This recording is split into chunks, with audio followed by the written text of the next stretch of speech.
ना किसी के आने की खुशी और ना किसी के जाने का गम। बचपन में बहुत बोला करता था ये लाइन मैं अपने दोस्तों के साथ, और हमारे दोस्त भी उसी माहौल में दोस्ती। पुराने बचपन के माहौल में इंसान जब पलता बढ़ता और आगे बढ़ता है तो सारी चीज़ें वो जड़ से ही लाता है। तो एक छोटा सा वाकया हुआ मेरे साथ जो मैंने सोचा कि क्यों ना इसको एक कहानी का रूप दिया जाए और आप सबों के समक्ष रखा जाए। तो ये कहानी है चिड़ियों की। एक पौधा देखा मैंने, उस पौधे में बहुत ही मजबूती नहीं थी, वो एक पेड़ नहीं था मगर उस पे पत्तियां थीं। तो एक बार क्या हुआ कि मैं अपने पौधों का बहुत ध्यान रखता हूँ या रखना चाहता हूँ, कई बार समय का अभाव होता है उसके बावजूद भी। तो एक छोटा सा पौधा था जो चारों तरफ से ऐसे जैसे हम अपने हाथों से गुलदस्ते को दिखाते हैं, इस तरह का पौधा था। और उसमें कहीं ना कहीं जब घोंसले बनने की तैयारी होती है तो बहुत सारी चीज़ें उसमें, उस वक्त मुझे पता नहीं था कि घोंसले बनने की तैयारी है। तो मैंने उसको साफ़ किया एक दिन, फिर दूसरे दिन साफ़ किया, तीसरे दिन भी यही लगातार हुआ।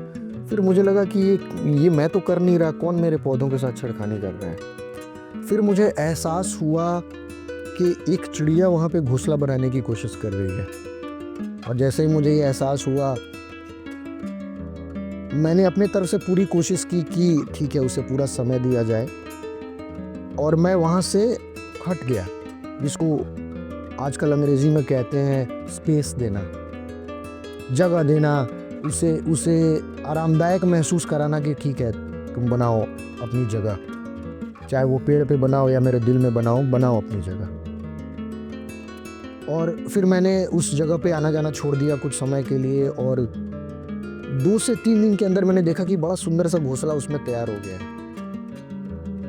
फिर मैंने उस जगह की साफ़ सफाई करनी भी छोड़ दी कि शायद अगर मैं वहाँ आऊँगा जाऊँगा तो वो पंछी डर के उड़ ना जाए या चला ना जाए या घबरा ना जाए या कुछ और ना सोचे या मुझसे खतरा महसूस ना करे।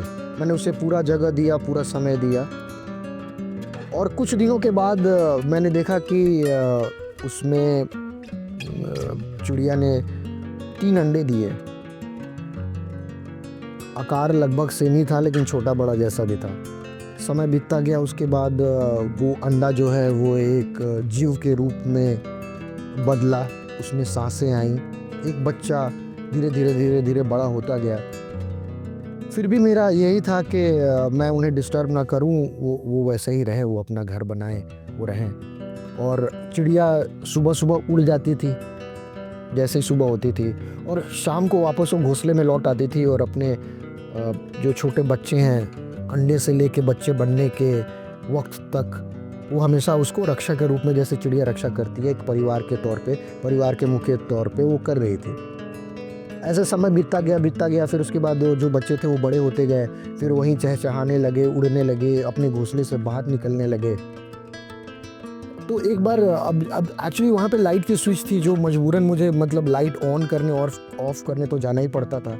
बट फिर मैंने क्या किया कि मैंने एक डंडे का सहारा लिया कि मैं उनके करीब ना जाऊँ, वो मुझसे डरे ना, और जो जगह और जो घोंसला उन्होंने बनाया है उसको छोड़ के ना जाए। कहीं ना कहीं मेरे मन में भी तो उनके लिए एक प्रेम था ही अंदर, मगर मैं इस प्रेम को बहुत गहरा नहीं करना चाह रहा था, क्योंकि इंसान अब ज़िंदगी के उस पड़ाव पर है जो अब इतना तो समझ ही चुका है कि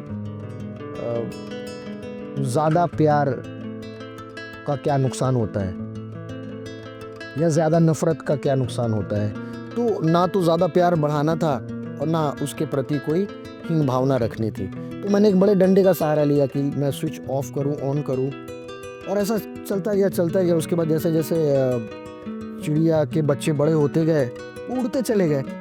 आखिरी में एक छोटा बच्चा था, वो एक दिन मैंने देखा कि वो नीचे गिरा हुआ था, पर उसे चोट नहीं लगी हुई होगी क्योंकि नीचे भी वो फूलों की पत्तियां थी, पर मैं उसे उठाने नहीं गया। मैं वहाँ पे मैंने प्यार जाहिर करने की कोशिश नहीं करी कि मैं उसे उठाऊं, फिर उसके घोंसले में रखूं और उसके प्रति मुझे कोई ज़्यादा स्नेह करना नहीं था, क्योंकि एक चीज़ मेरे दिमाग में थी कि इसे कल होके जाना है, और वही हुआ।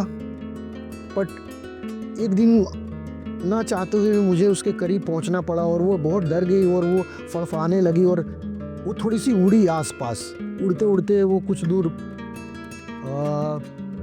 एक 1.5-2 मीटर के करीब उड़ के पहुंची, और उस दिन उसे भी एहसास हुआ कि अरे आज तो मुझे उड़ना आ गया।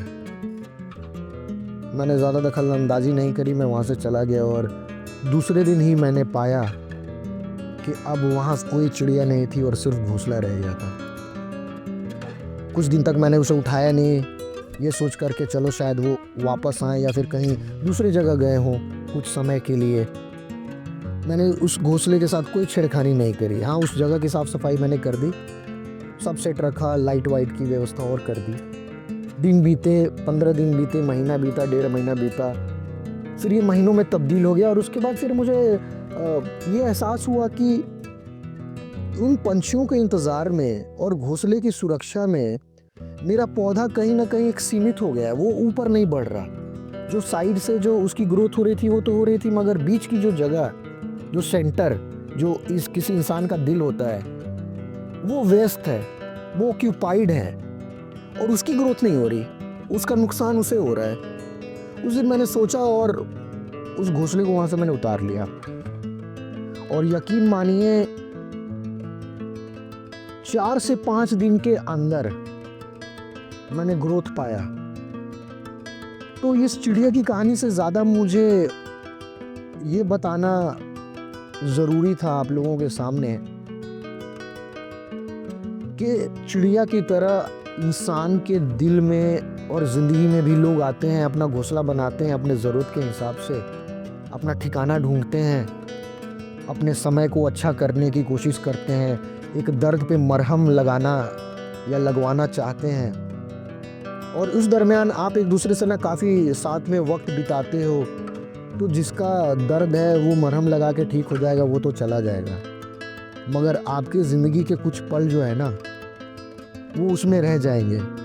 और अगर आप भी उस ज़ख्म के भरने की तरह अपने आप को तुरंत उठ के खड़ा ना किया तो आप वहीं के वहीं रह जाएंगे। जिस तरह एक डॉक्टर कभी अपने मरीज से प्यार नहीं करता, मगर पूरे शिद्दत के साथ ये कोशिश करता है कि मरीज़ जल्द से जल्द ठीक हो जाए, ठीक उसी तरह आप भी अपनी ज़िंदगी में ना तो किसी के आने की बहुत ज़्यादा खुशी मनाइए, ना किसी के जाने का बहुत ज़्यादा गम, क्योंकि ज़िंदगी एक रेलगाड़ी की तरह स्टेशन दर स्टेशन चलती जाएगी और हर इंसान की ज़िंदगी को एक मंजिल पे पहुंचना है। तो आप अपनी ज़िंदगी में किसी के लिए रुकावट पैदा मत कीजिए, वरना मेरे उस पौधे की तरह बीच में जगह व्यस्त रह जाएगी और वो आगे नहीं बढ़ पाएगा, वहीं रुका रह जाएगा, उसकी ज़िंदगी रुक जाएगी, थम जाएगी। और जो साइड से जो पौधे बढ़ रहे थे, तो आप ठीक अपनी ज़िंदगी में पाएंगे कि जो जिन लोगों के साथ आप आस पास थे वो सारे आगे बढ़ गए, निकल गए, कहीं के कहीं पहुंच गए, और आप वहीं के वहीं रह गए। तो कभी भी अपने आप को किसी के लिए किसी भी परिस्थिति में रोकिए मत। और ये पौधे का जो ग्रोथ है ना, वो बहुत बड़ी सीख है मेरे लिए, आपके लिए। ये बातें आपने सुनी होंगी, देखी होंगी, महसूस की होंगी, मगर चूंकि मेरे पास एक जीता जागता उदाहरण था, तो मैंने सोचा क्यों ना एक पुरानी कही हुई बात को फिर से एक उदाहरण के साथ आप सबों के सामने रखूं। मैं कुणाल पांडे विदा लेता हूं आज के लिए, और फिर मिलूंगा आप लोगों के साथ। प्रणाम।